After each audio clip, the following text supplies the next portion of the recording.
Good morning, everyone. I'm Jim Giacchetta, co-founder and CTO of VidOvation.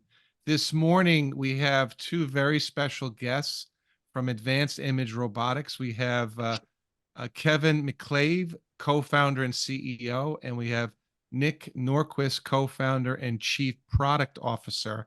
And we're going to learn a lot about robotics. And I'm learning something very important. Cameras are involved, but you're not a camera company. That's correct.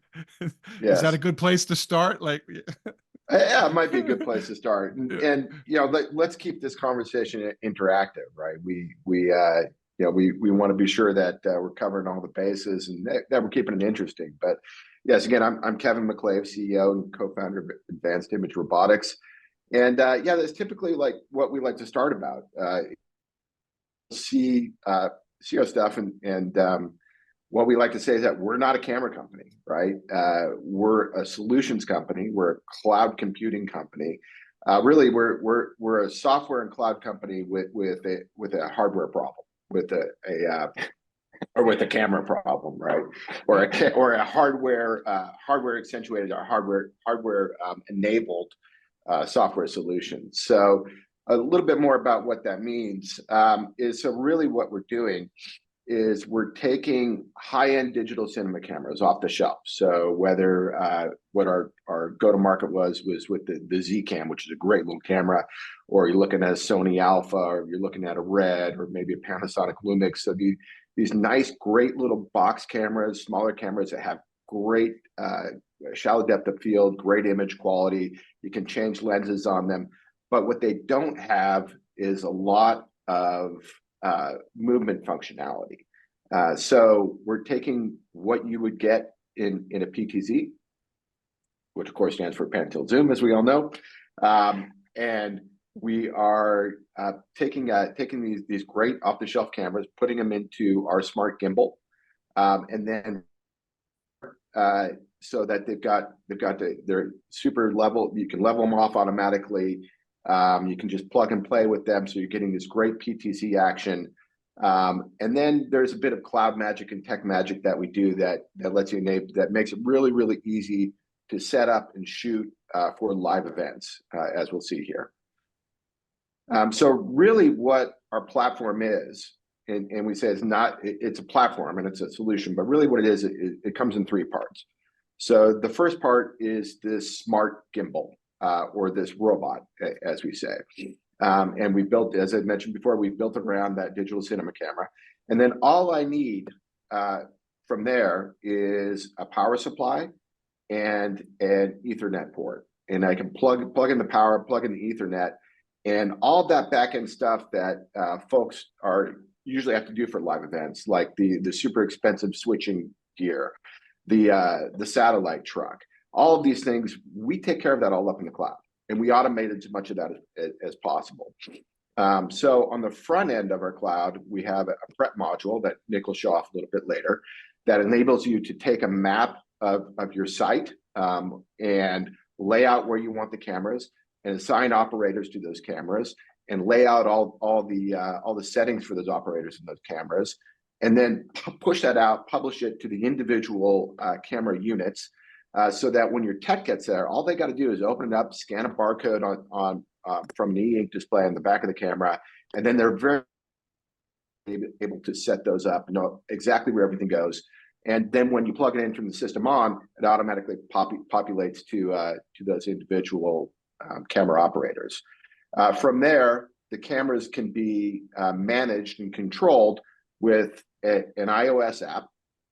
And again, the people asked, does the iPad come with the kit? Yes, it does.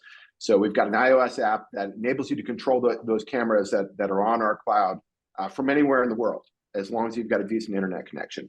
And in that app, what we've done is we've automated a lot of these really complicated, really precise movements that normally would take a camera operator years and years to learn. So kind of our logic behind that is, you've got Elon Musk flying rocket ships these days with the touchscreen. There's no reason for us to continue to manually control cameras when we can make it easier and better to machine control cameras.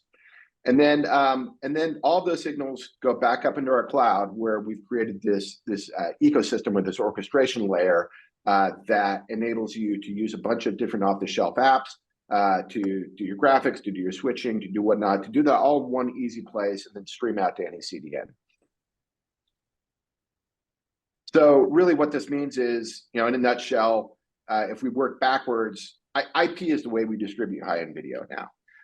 And then in the last few years, there's been this middle layer of all these different apps that have come out and let us do these different production functions, whether it's switching or audio or graphics or et cetera.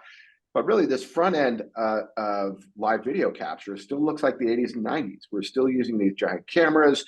We're still using trucks. We've got giant cabling. It's really a big mess in terms of how we set this up and how complicated it is. So the Air One robot simplifies that front end, and then the Air Cloud orchestration layer, what it does is it just takes all of those things, put it in one nice easy package, so that we make it very, very simple and easy for anyone to do a full pro quality live event production. Let me ask you a loaded question, Kevin. Please do. It sounds like I need a whole IT team to get that networked camera connected to the cloud. How do you address that? Do I need an IT team to punch in IP addresses, open ports, and get everything talking to each other? We'll have Nick cover that a bit later, but the short answer is no. It's exactly the opposite. Nick and I both have different motivations for what gets us up in the morning.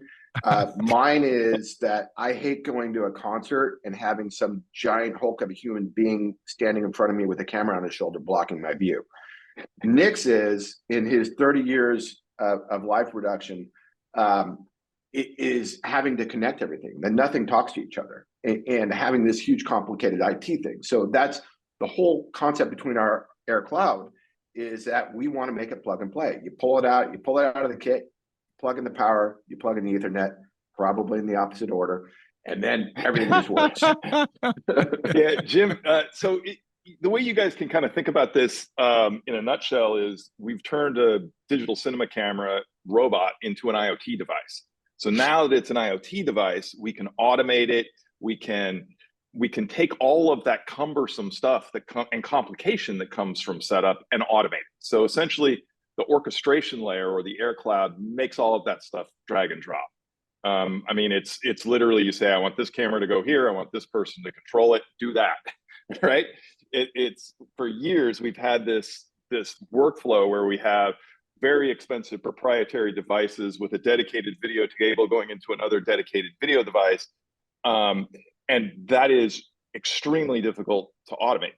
And so what that means is, if it's not automated, I have to do everything manual. I have to roll a whole army of people in gear to the site. What we're trying to do with Air is make it much simpler to do that. Take advantage of IT workflows. Take advantage of the things that IP protocols bring. Make it plug and play. I mean, that's been, 30 years in the game, that's been one of my biggest hangups, is that stuff doesn't talk to other stuff. So that's what the Air Cloud orchestration layer is about. Well, I think that's the customer's biggest fear. And then also VidOvation as a partner of Air, if a vendor's gear, then VidOvation or Air's got to send the tech on site to get everything to talk to each other. And then, these are temporary events too. Nobody documents what they do. Right. Well, it worked. Right. It worked last time. Did anybody make a drawing? Did anybody write down the IP addresses? Yeah, right. And Jim, we've been able to provide, as part of what our cloud service advantage is that we can do a lot of that tech support remotely. We had an incident where we were at the World Athletic Championships in Budapest last August. Had some issues with the robot on site. Our tech was able to remote in from California and fix it in like 2 minutes. Yeah, I was there. I was there with the robot, and there was a new prototype that we were testing in this particular environment, and something wasn't working. So, I got, hey, Zuby, can you remote into the robot and fix the XYZ? And it, easy as if he were on site. That's awesome. That's awesome. I love it. Yeah, I love it. this seems like a good place to segue to the geeky tech demo portion of the show. So Yeah, let's do it. Let's why don't we do it. hand over to Nick? I'm already thinking of customers that need this. My my wheels are turning. Yeah, let me do a little screen share here. I'm gonna share screen here. So this is our come on, where are we?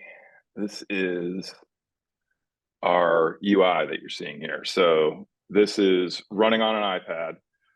The basic controls for the robot are here. I'm going to control it with another iPad so you can see kind of what the movement there looks like. Essentially, all I'm doing is touching on the touchscreen here, and you're going to see a little white dot come on there, and moving in a direction away from or towards. Yeah, I basically can just drag the camera in any direction I want, and the further I move it away, the faster it goes. I also have these recalls down here at the bottom that I can double tap, and it's going to return to those positions. Yeah, with easing. Yeah, yeah. Let's see. So So you before the event, you can set up some preset shots. And you were exactly. saying, Nick, when we were rehearsing that, it takes training to run a PTZ joystick. Yep. This you kind of invented this for yourself. Well, yeah, one of the things Yeah. that's always made me crazy about PTZs is that it's very, very difficult to translate what you're trying to do with the joystick to your brain and what your eye is seeing. The beauty of this is that, and actually, let me shift to. I'm going to shift to another you want the angle here. camera. You want the camera to go down and to the right. You just drag your finger down and to the right. It's exactly. I'm going to it's go to a little over the shoulder shot here. it takes less training. Now, do you find if you have someone who's skilled at joystick resistant to this? I'm thinking of us older guys, right? Us Yep. gray-haired guys. We're set in our ways. I don't want to use an iPad to change to control my camera, or this product's not for them, or they'll have to learn a new skill. Well, so we want to be agnostic about what you want to use to control it. So we do have an integration coming with Scarhoy for their joystick controller. Oh, perfect. We're Yep. in the process of integrating a PlayStation controller right now. If you want to do that, we have some other hardware controllers coming in as well. Perfect. But this is one of the beauties of it. Like literally every single PTZ operator that comes up to me at NAB says, I got to have a joystick. And I say, okay, you can have a joystick, no problem. But once you use the touchscreen, you're never going to want to go back, because basically what happens is, are you guys? You're not seeing the whole. Hold on, I got to shift. Yeah, we're seeing your control surface. Yeah, let me do. You had something up, but it was like we were seeing picture in a picture in a picture, but we could see what you were doing. Let me share this other. You need a camera over. You need a camera over your shoulder. Break out another robot. Put it over your shoulder. We're flying in. I got a second robot. So there you go. So now we got the over the shoulder shot. It's a little. Oh, there. Now it's in focus. Perfect. Yeah, there you go. Yeah. So basically, you can see this is the touch. Let me come wide here so you get a little bit more context. So you can see I can go in any direction and do easing to a stop by just kind of moving my finger back to that point of origin. And then you have your zoom. Your zoom is there on the left. That's your zoom. Yeah. So usually I actually drive this with two thumbs. Yeah. Okay. So one finger is running the zoom and one is running the position. Correct. So and again, we're going to have other control modules for that as well. But yeah, we're a Scarhoy partner as well. So that's perfect. VidOvation and Air, we could bundle the whole thing together if you insist on having a joystick. Yeah, and the beauty of the Scarhoy stuff is they've already integrated the Zcam, so you could have your complete controls for everything all in one. Double tap is generally doing something automatic. triggering the spot autofocus. Mm-hmm.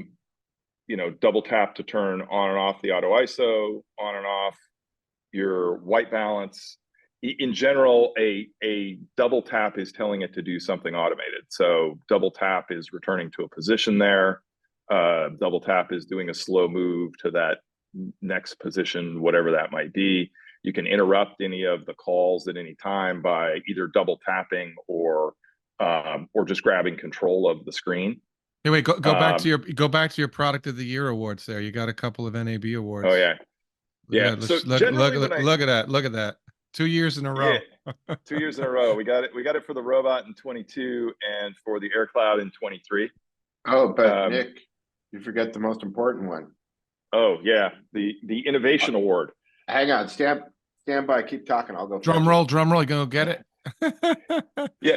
So generally when I set these recalls up, because you can control the speed, like say I have this position here I want to go to, I can come in there, set my focus, long press on the button, and I can set the speed at which it's going to go back. And it puts a little thumbnail so you see what the shot is. That's cool.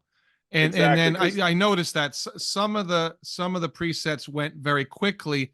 Others, if your camera's live, you can have slower transition, pull out, and you know, the TD or the director has the option of keeping you live while you're slowly panning and reacquiring.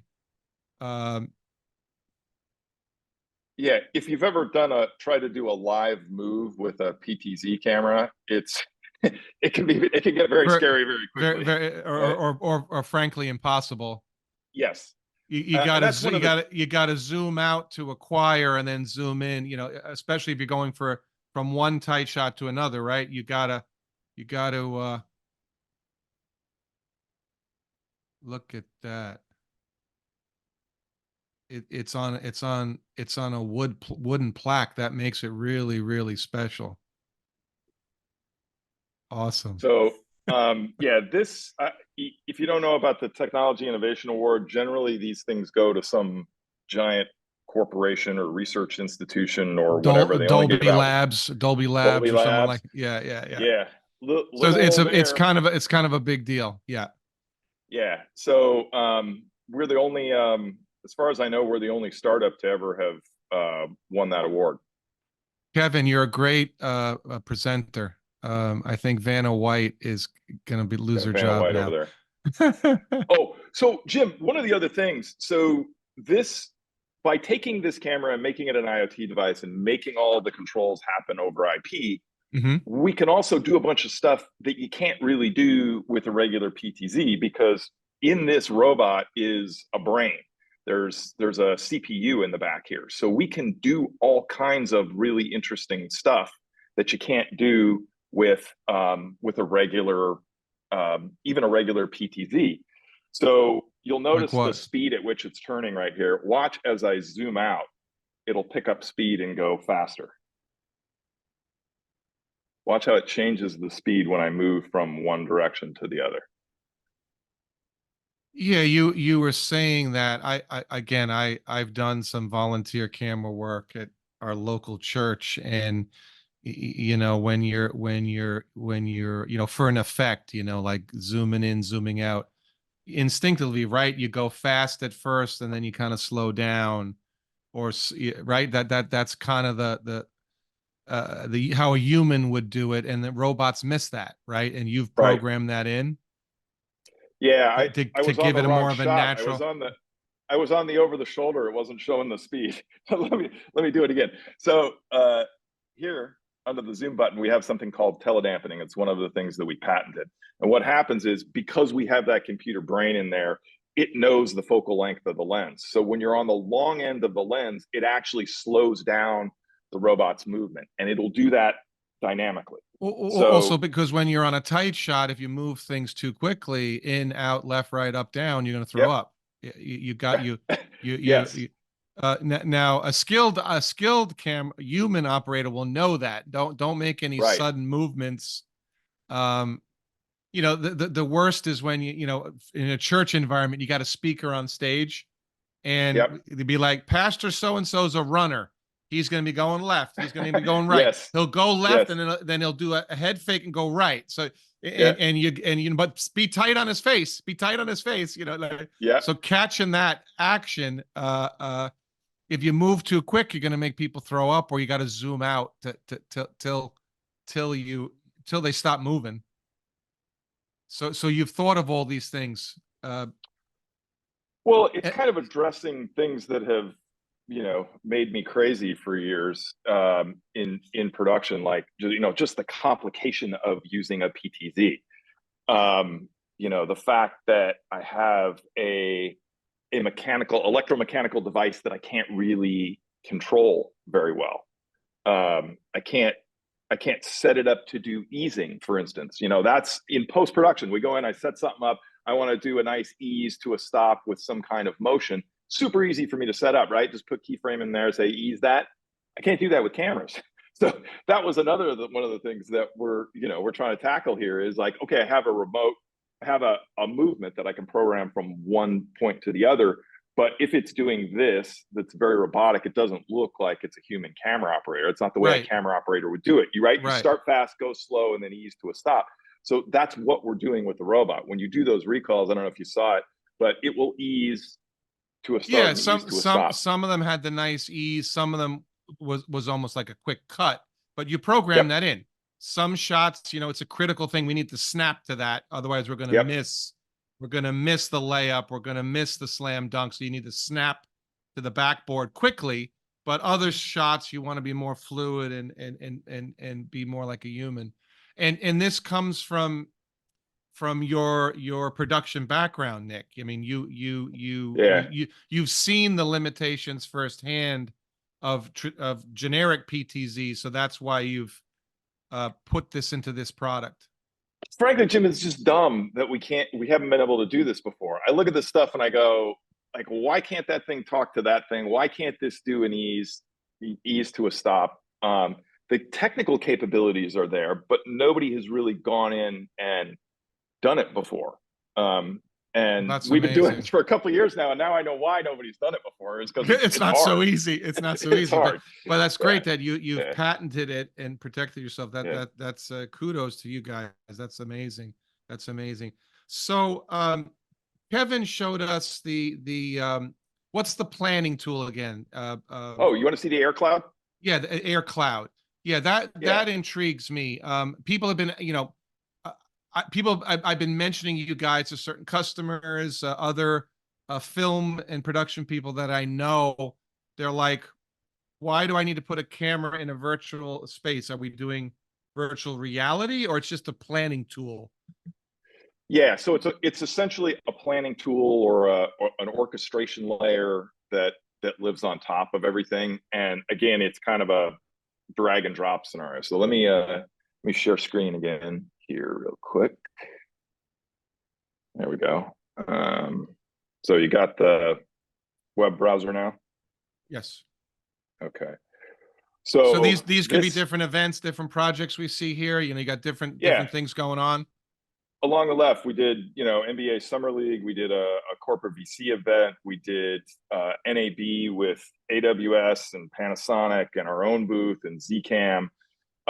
We did the World Athletics Championship in Budapest. We did a UFC fight in New York and in Vegas. We have the Final Four coming up here soon. So basically, how we use this is as a setup tool for coordinating the production. So this overview, the different projects are here. This overview tab just gives me a basic, all the documentation for the shoot, when it is, the details about it. I can put various documents on there so that all of my crew can get in and look at it. I don't have to send it individually. If I need to dynamically update it, I can just go and swap those things out. I can communicate with the crew. Your production notes, your shot list, et cetera, Yeah. when the schedules, whatever. It's a portal for everything. Yeah. So that's cool and everything, but that's not really what's exciting about it. What's exciting about it is the automation. So this is what we call our shoot setup panel. And I'm going to delete a couple of things off of here so I can add them back. So what you do is you upload a site plan for your shoot. And then on the left here, you have your crew and your gear. and you can drag and drop those things to deploy them. So say, for instance, I'm going to stream to a vMix instance that's running in the AWS cloud. I can drag and drop that to my instance pane here. And now that destination is deployed for all of the robots that I put out. Let's put Rory on here. I can take him and point him wherever I want him to go. To my question before, setting up the IP address connection between that camera and that vMix, you dragged that out. All these cameras on the screen are on automatically on inputs on that vMix. So they all know where they're going now, because the destination IP is there for control. And when I take and drop Rory on here, and let me put Jeff on there as that camera operator. Now, when I come in here and give Rory a camera number, I'm going to auto update this, and watch what happens to this IP port number down here as I change the camera number. So it's pre-configured so that port 5010 is going to take the camera 10 input in vMix, or the camera 1. And that's the vMix protocol. You put the IP of the service, and then 5001, 2, 3, 4, 5010 are the camera numbers. It's that simple. Correct. And again, all that's automated. You don't have to do any of that. All you have to do is say, I want that to be camera 1. Yeah, I may already have a camera 1 in here. We're just peeking under the hood, so you to prove that what's going on. So again, maybe for troubleshooting or whatnot. So you see the MAC address. I assume that's the MAC address of the device, and it's all automatic. Wow. I can change what I'm streaming at, what I'm recording at internally, because the robots will record internal to a CFast card, stream simultaneously, also have an HDMI out that you can convert to SDI or fiber or whatever you're doing. So baseband switch, all of that stuff can run simultaneously. The cool part of this is, now that I've programmed this and I've saved my deployment, when it comes into the day of the shoot and it's time for Jeff here to launch this camera, he comes in here to Launchpad and he goes, okay, I'm camera 5. When he double clicks this on his iPad, I'm gonna show you here on the computer, but on the iPad, what you would see is, through deep linking, it's gonna come in and populate all of those settings. It's gonna populate the IP address of, you can see there, that's the IP address in the vMix instance for camera 5's input. You can see the frame size and frame rate for both internal recording and streaming are all populated. So that's all data, all data in the URL to launch it. Yeah. So what it does is it actually pushes all of that stuff to the app. So all Jeff has to do is say, okay, that's my camera, put it in, AirStation slot 1 or whatever. And then when it comes time for him to stream, he doesn't have to enter in any IPs. He just goes, go. Now, when Jeff logs in, he's got credentials and he's only allowed to control that camera. So there's no confusion that he's suddenly controlling Bobby's camera accidentally. Correct. And then comms are integrated. Well, maybe I'm jumping ahead, but the comms, obviously. So pretend you're the director today, Nick. You need to talk to Bobby. Are you ready? Show starts in 5 minutes. Take your bio break now. You take your bio break. Yeah. So you can put, basically, the idea for AirCloud is that it's an orchestration layer that can work for all kinds of other apps you're already working. If you're already running Unity, you can use that. If you're using Discord or whatever you're using for comms, you can continue to use that. Do you support others besides these 3 or more? Yeah. So ideally, you can add a new comms here, and we'll have the ability to put other particular, whatever your preferred destination is. This is just basically a link to whatever portal is already there for you. It's just a one-stop shop for your crew to be able to go. If it's let me ask you, if it's like SIP protocol, theoretically any comm could integrate, or or you're working on other hooks. We are working on other hooks. The big ones right now are Unity. We have Sync Stage built in. The big advantage of Sync Stage is it's actually built in the control app. So on the iPad, one pane of glass, you click your little headphone down in the lower right-hand corner, and the camera operators can automatically link into the sync stage session. Okay. And the beauty of sync Okay. stage is that it's super low latency. This was originally developed for musicians to jam together during COVID. And obviously to do that, you have to have super low latency. And it's like 25, 35 milliseconds. It's literally like having a conversation in real life. Yeah. Super impressive. A lot of churches were able to even, you sing harmony and instruments. Uh, it didn't matter if you were 2 miles away or thousands of miles away, right?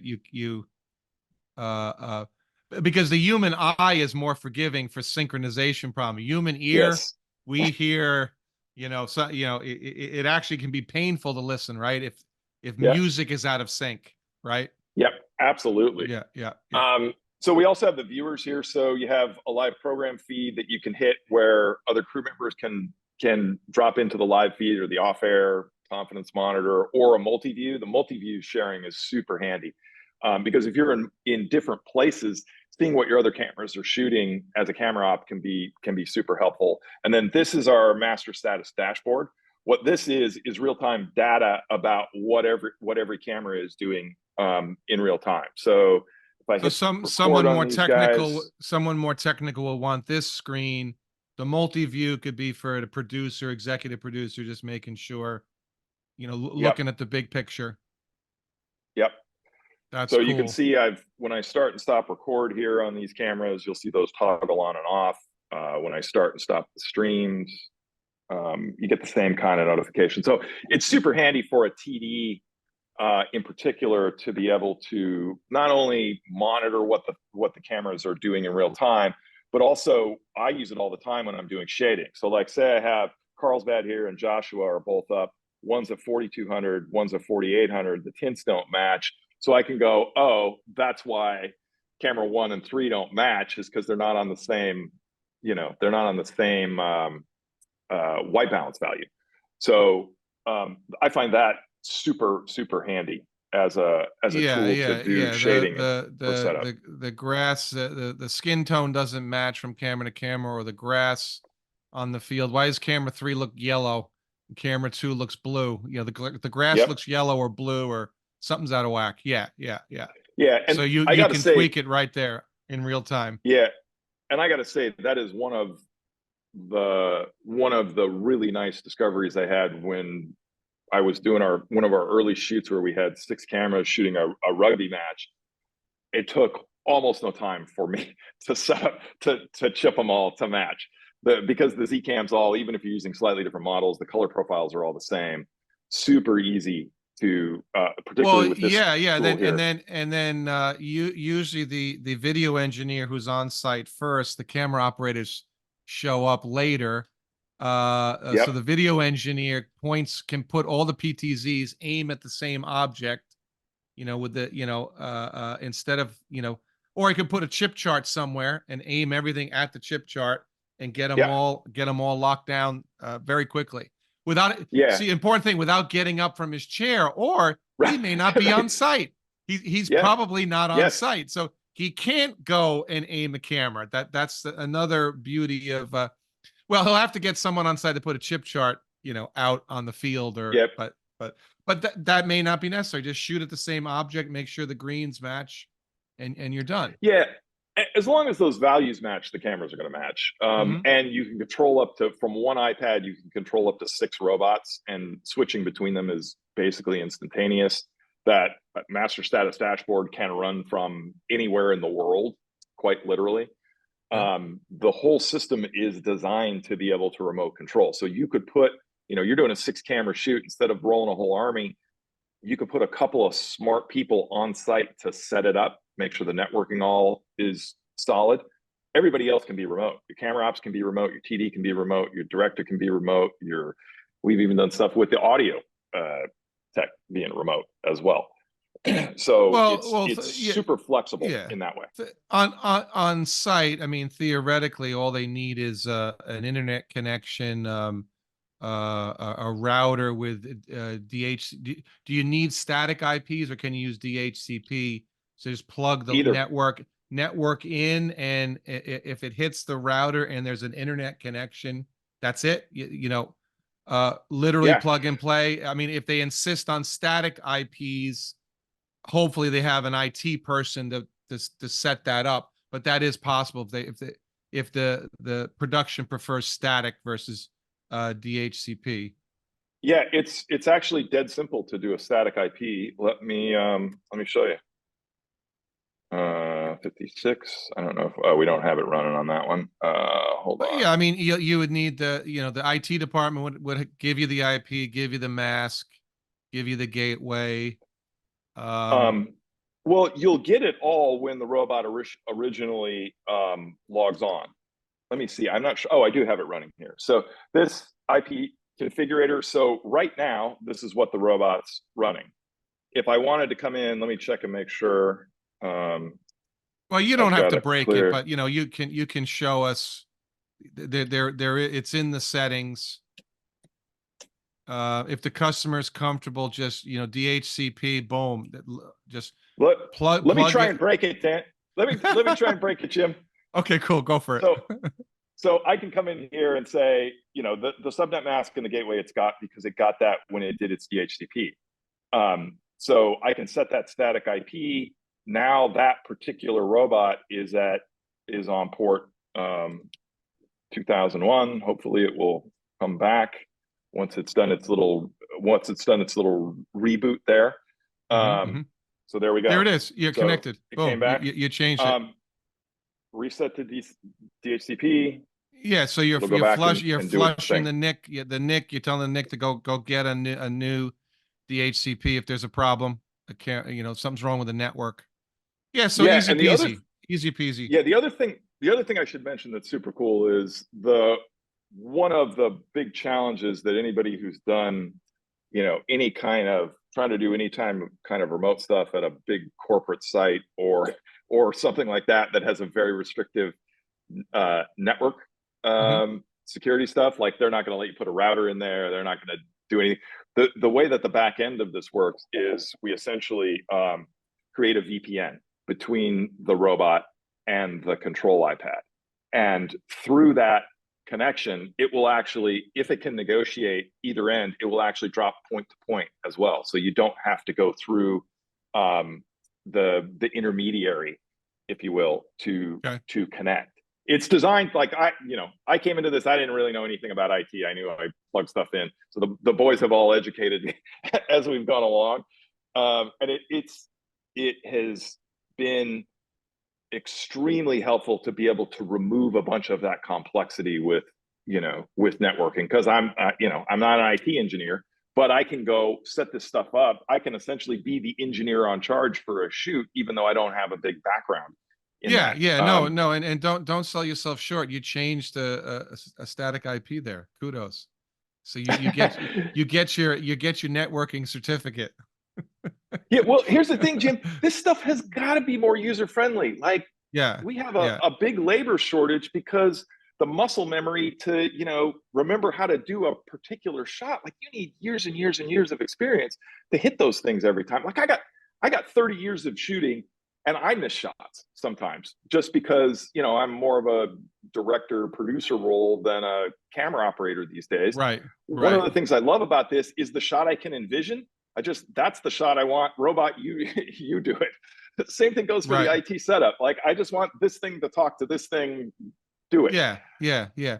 Well, one question I have, the productions you do they tend to be all robotic, or is it a mixture? Will a customer say, I'm doing a live event and I want two robotic and the rest of my production is traditional? Can you mix those two worlds together?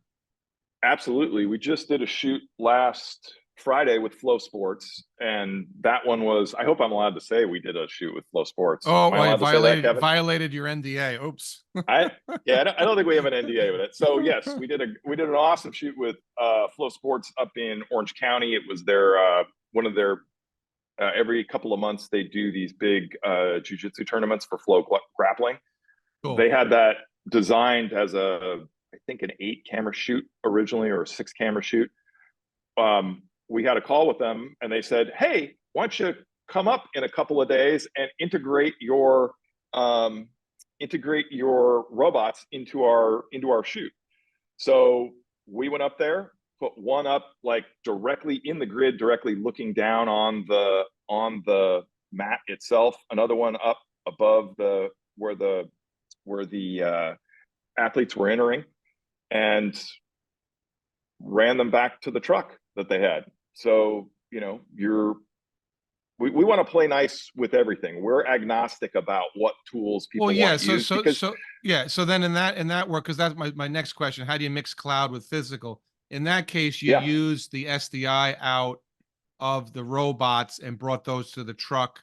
So everything was hard, you know, the hardwired, more traditional workflow, but with the added benefit of a cinematic PTZ camera. Okay, so you can bridge both.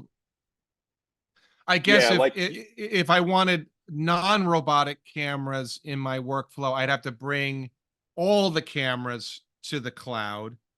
Can I bring a non-air camera into your planning tool?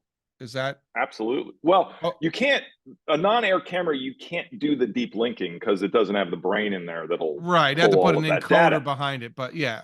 Right. Yeah, no, if you have a regular camera, it's the air cloud just takes an SRT stream.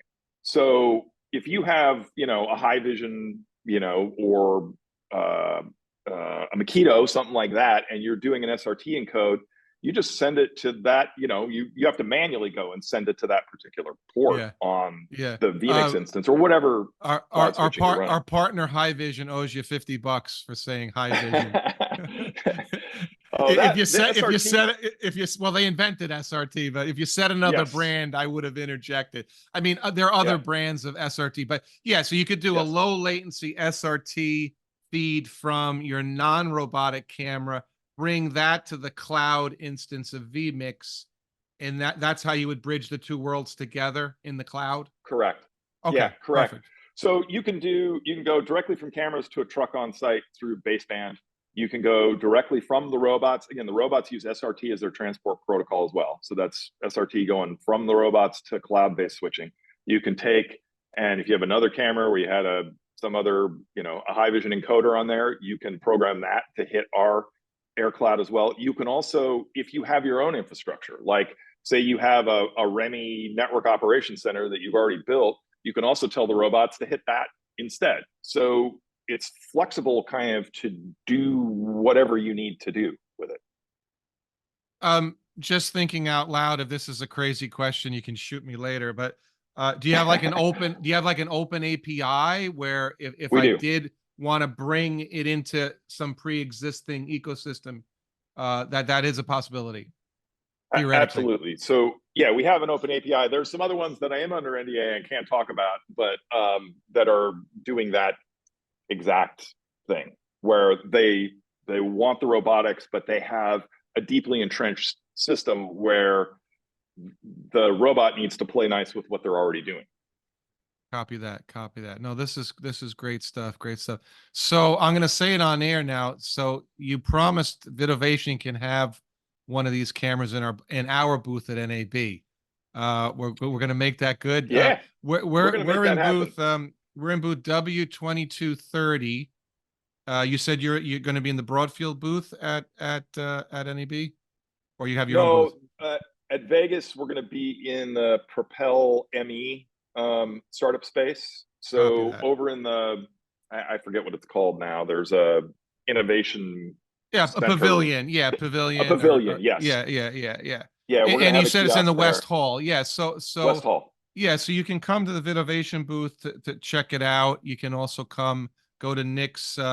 We'll include that in VidOvation's marketing for NAB, where you can see this up close.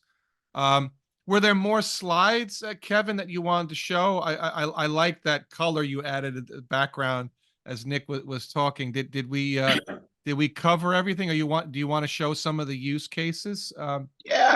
Excuse me. Yeah. Sorry, got a bit of a cold here. Yeah, we can do that. I was just throwing up some of Nick started talking about don't violate any NDAs. No, I shan't. about what we were doing with Flow Sports the other day, and really it's kind of a great example of. So if you got the UFC here, this is a shoot we did last November at Madison Square Garden, where to me this illustrates really what we're doing here on the front end, at least with the cameras. So this is the way we shoot it today. You've got guys with cameras over their shoulders or still cams up at their face. They're standing on platforms. Don't tell me that's not a liability if somebody steps off back of that. But these are the expensive billionaire seats here, right? And these guys are blocking views. This is why I get up in the morning. I want that person to be in another room. Right? Yeah, yeah. The small profile little robot popping up over there is far less obtrusive. But then you got to pay each of these guys per diem for hotel, airfare, food. Yeah. You can imagine somebody gets COVID, they can't travel, they get sick. God forbid. They could shoot from home, right? It Yeah. is a potential solution as well. But here's what we had. We had two of our bots up in the grid, flying Sony Alphas. We'll be announcing this product line probably in about 2-3 weeks. So you're getting a bit of a scoop here. And then you've got the op in a back room, kind of over in the green room area, running those cameras and just getting these amazing shots that you can't get any other way. Wow. Yeah, That's and cool that is stuff. really for the tier 1 productions, like tier 2, tier 3, the not having to roll the truck, not having to bring a whole army is a massive. It enables you to shoot stuff you couldn't and do it profitably. For the tier 1 stuff, they're still going to roll the truck because they have the budget. But what we do there is we enable them to put cameras in places they wouldn't otherwise. Like when we did the NBA Summer League, we went right on the scorers table. Can't really put an op there, because they're going to be blocking, again, to Kevin's point, they're going to be blocking people's views. Right. We're doing a thing with monster trucks where you can't put a camera up there because it's a little dangerous. So the flexibility that the system brings is one of its real values. So I see a lot of sports. That's an obvious play for this. We see a lot of we've done a couple of projects, cinematic cameras for House of Worship. Everyone, that's a form of, that's kind of a, some of them it's a broadcast workflow, but they want the shallow depth of field. You got same thing with like a rock concert, right? You got singers up front, then you got guitarists that are a little further back, and then the drummer behind them. They want the singer only in focus and the drummer blurry, right? Just that, then when they zoom in on the guitarist, the singer in the foreground is out of focus, right? That's what we want. And if a church or a house of worship can't afford, doesn't have all the operators or the skills to, for $10,000, this is I mean, that you'd be hard pressed to get a camera body alone for $10K, right? Right. That's without the lens, without the control, without the cloud. Yeah. Right? So Jim, this is the other thing. Go ahead, Nick. Go ahead, Kev. Go ahead, Kev. You first. Well, I was just going to say, this is the other thing that's made me crazy over 30 years. I buy a piece of kit, I get it home, I plug it in, I'm missing some part I need to make it work. I got to order that, wait several days, or back in the day, wait weeks for it to come in. You don't have the lens or the adapter to put the lens on. You thought that would fit. Whatever. Exactly. Yeah. So with the Air One, you take it out of the box and shoot with it. It includes everything you need. You get the robot, you get the camera, you get the lens, you get the zoom motor, you get the ring that goes on the lens, you get the quick release plate, you get an iPad that comes with it for control, you get the dongle that you need in order to hardwire your iPad into the network, you get the power supply, obviously get the software and all of that other stuff. You do need to supply your own CFast card to record internally and whatever other network you're going to attach to, but you can take it out of the box and shoot with it immediately. And it comes in the case. That's another thing too. It's like you spend $100,000 on something and it comes in a cheap corrugated box. Right. That right. And then you have no way to ship it. You got to make a case for your $100,000 camera. this is all, you thought of everything. Because you're production guys, right? You've we're- been well, there. We're okay. It's my turn, Nick. Yep. I do the arm wave and sales thing. I like to say we're like the Ginsu knives of Pro AV, right? So it's now how much would you pay? It comes with this. It comes with this. It comes with this. Everything. So you got your iPad. You got your robot. You got your base camera module. The Zcam E2 M4. It comes with the Panasonic lens. All your connectivity. Your quick release plate, 3 months of SaaS service. And the coolest thing that I love about this is, let me, look at this. Oh, fits it's an overhead FAA legal. Yeah, Well, it's, well, and I love this about it. It is. Let's just say I've flown all over the world with it as a carry-on. Technically, it's a little oversized, little too fat, but you know, you're not going to get in one of those Nobody little puddle. cares. You know those puddle jumper planes Yep. where they, oh yeah, you can bring a carry-on, and your sandwich doesn't even fit. Oh, you Yep. know, I travel with a big backpack with my computer in. I'm like, Yep. I gotta sit on it. You know. There's a question in chat on whether or not there's rental options on this bundle. Does VidOvation do rentals? We do. Okay. We're new to the airline, so that is a possibility that Okay. VidOvation would be renting this. Matt, we can get back to you on that. You know, we'd like to know, you know, how long you need it, that kind of thing. We could work something out. We rent a lot of the bonded cellular market, big rentals. Most people don't buy the stuff, they want to rent it, so it makes sense. We rent some of our microwave wireless gear as well, so why not rent the air?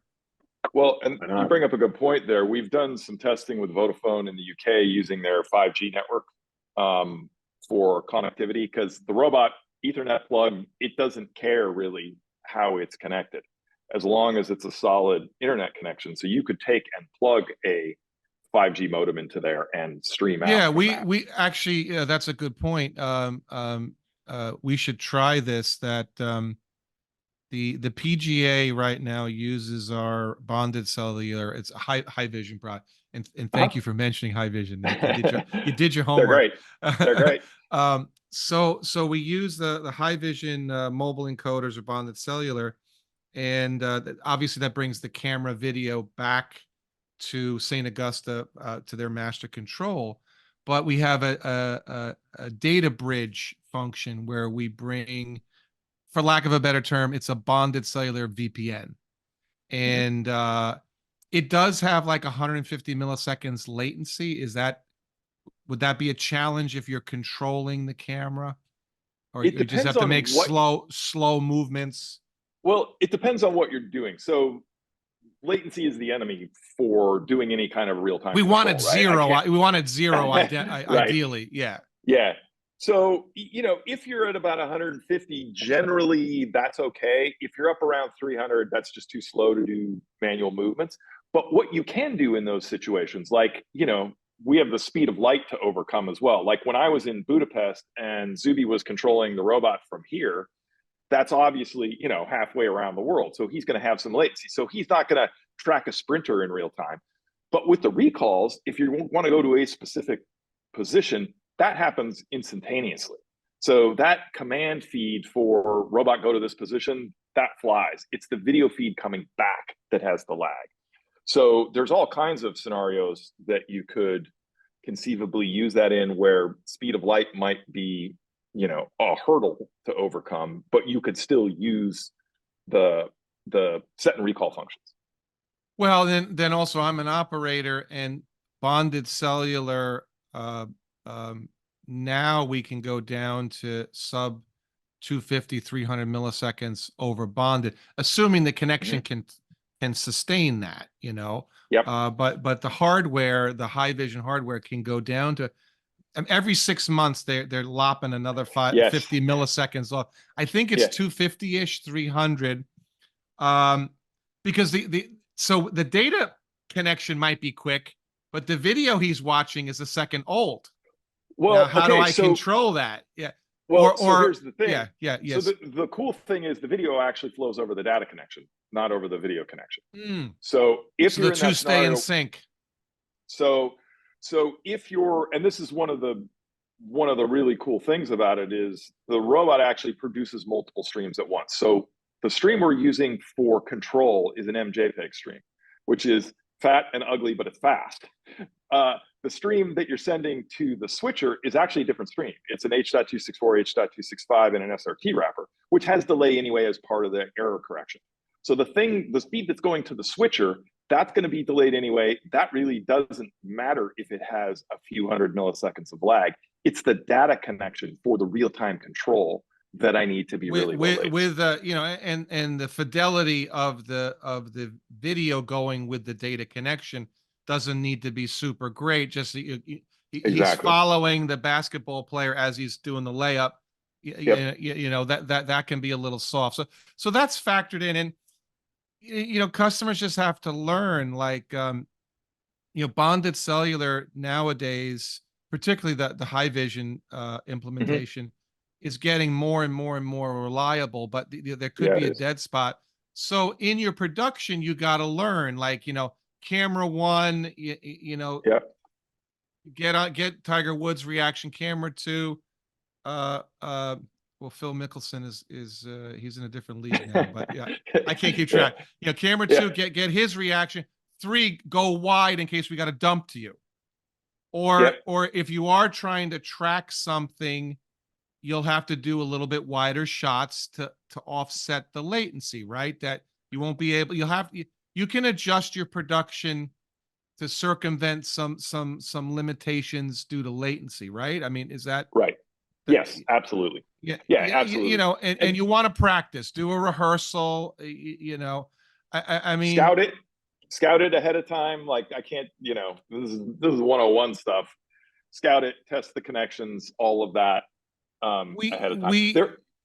VidOvation's also a PepLink partner. Okay, so maybe the bonded cellular video product may not be appropriate. We specified a PepLink router with 24 modems for one customer. It sounds crazy. 24 modems, some 4G, some 5G. So theoretically, we could put this big fat gateway at the venue to get those cameras to the cloud via SRT. You know, connect to vMix. So they're you know, I guess every project is different, right? Someone very smart a long time ago was like, don't design the system on the phone call, you know, just, you know, take notes. But you know, we're just throwing out hypothetical scenarios that this is part of the value add that we bring. You know, you guys have made an amazing well, I was going to say amazing camera. It's not a camera. You've made an amazing robotic ecosystem. VidOvation as a systems integrator, value added reseller. We can add, you mentioned Scarhoy for joystick control. We can add that piece. If bonded cellular makes sense, we can add that. If you just need an internet connection, PepLink may make sense. So it's all great stuff. One of the things that's super cool about the scenario that you bring up, and actually one of our very first tests in the field was at the US Open here at Torrey Pines a couple of years ago.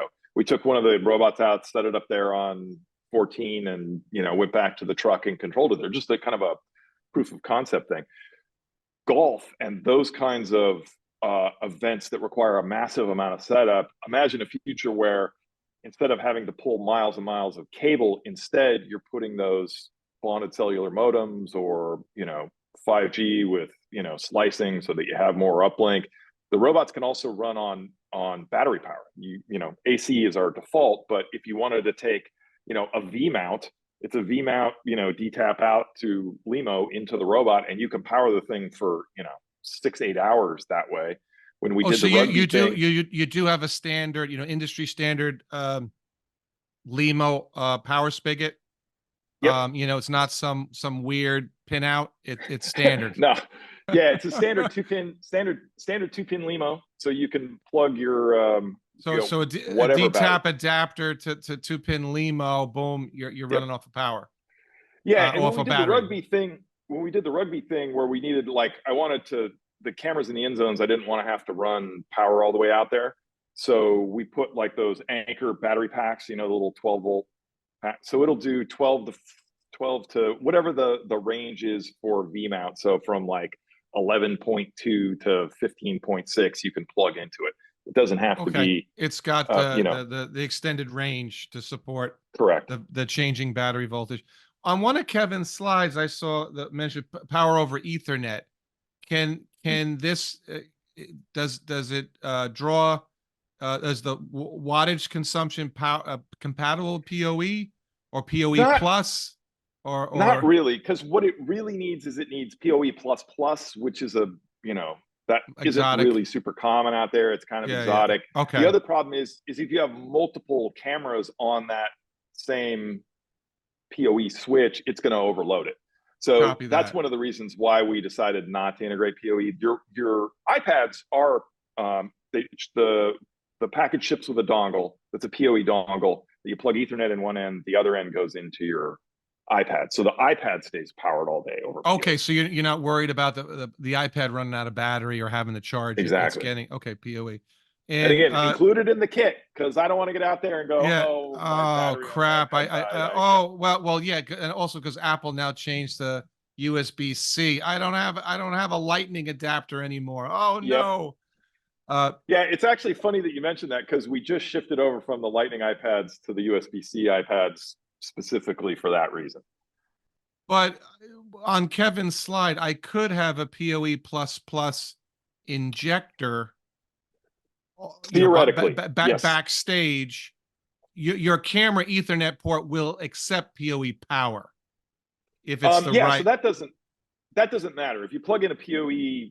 If you plug in a PoE Ethernet into there, it's not going to make any difference to the robot. It's not going to power it, but you can be sending one over power. Okay. What you could do is you could do, say I have an Ethernet running to the robot. I could put a PoE injector, PoE plus plus, just on that one. And on the receiving end, do a breakout that's going from, you know, Ethernet. Oh, that's okay. Okay, passes the data, and another one goes into the robot. It's split. So you need an injector near the switch, and then you need a device to split it. And you have a is that included in the kit, or would that be an extra? It is not.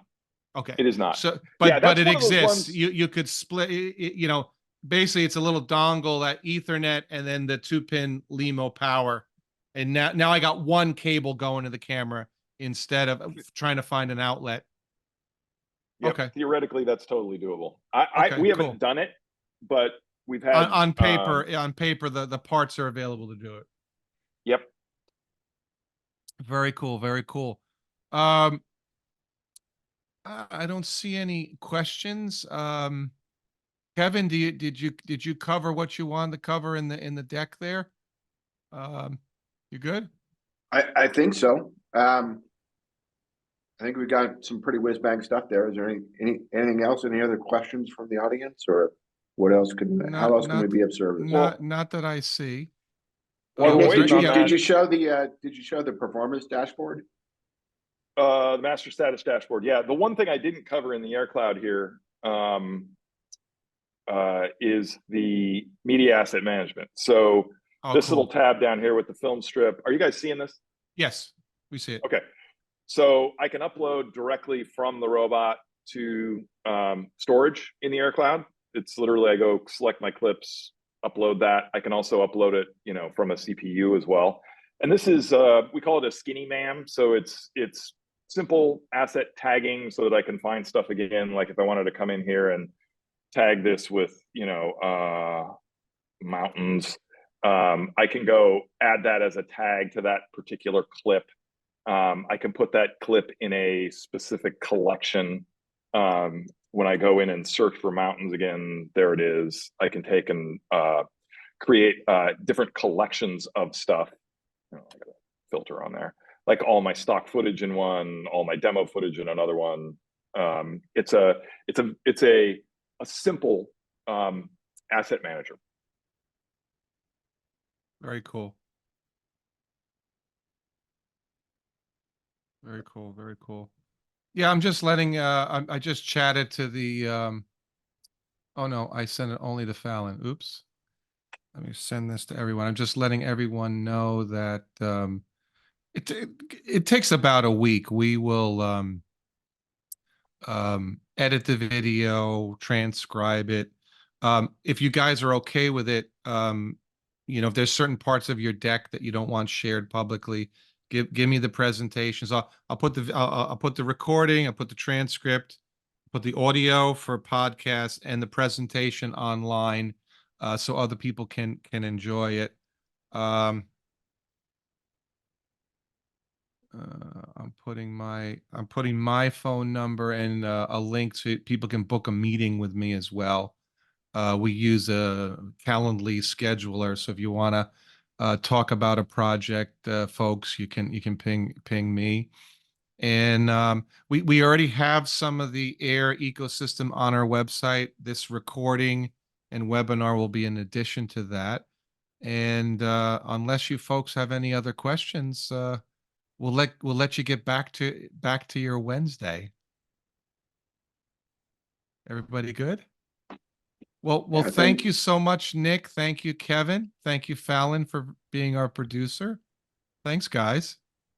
Thanks for letting us be here, Jim. We Thank look you. forward to rolling this out to your channel and seeing what kind of amazing content they can produce with it.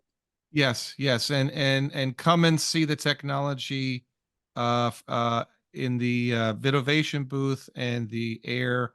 You guys go by AIR for short, right? That's your nickname, Sure. or AIR, AIR, yes. Okay, cool. Well, thank you guys. Thanks, Kevin. Thanks, Nick. And I'll talk to you guys soon. Thank you so much. This was great stuff. Sure. I'm really excited. Thank you guys. Bye. Thanks.